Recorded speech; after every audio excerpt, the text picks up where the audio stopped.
But also, remember, you don't need to get into a sword fight with somebody over their homosexual lifestyle. You can show them that they're damned despite their lifestyle by going through the commandments. I sat on a plane coming back from Chicago to Los Angeles. I was sitting on the aisle, and there was another gentleman in the middle seat, and then somebody unrelated on the window. And the guy inside the middle seat just finished winning a gold medal in the Olympics.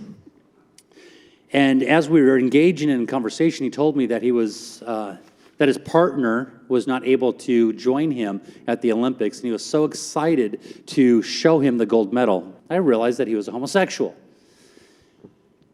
When he said he was a homosexual, I leaned in and I put my arm around him, and I said, I am so proud to be sitting next to you. I am so excited to engage in a dialogue with you. And he knew that I was a Christian at the point. When he said he was a homosexual, the guy by the window leaned away from him as if he was going to catch some sort of a virus.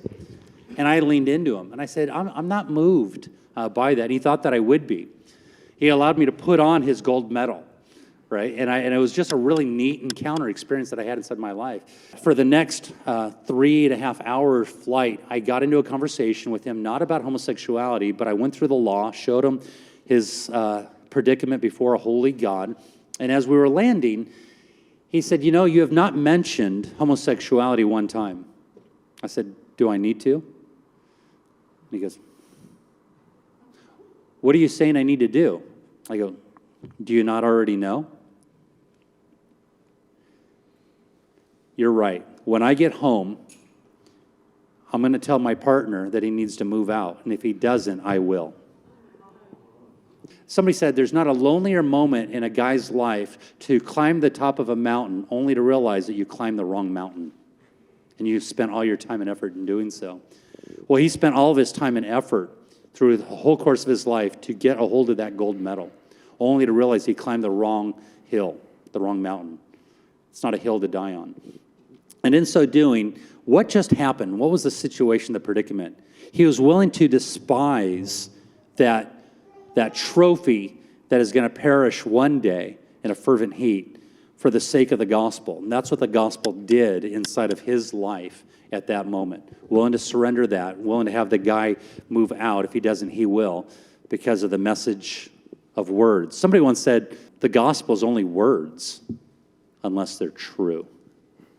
Because if they're true, they require a response. And that's what he did. So you can talk about this, but I wouldn't get hung up on that. The only thing I would say, if I had to say, I don't want to add much more, is just make sure that they know it's not that you're compromising the gospel, you're giving them the true gospel, but to make them know that you love them, all right?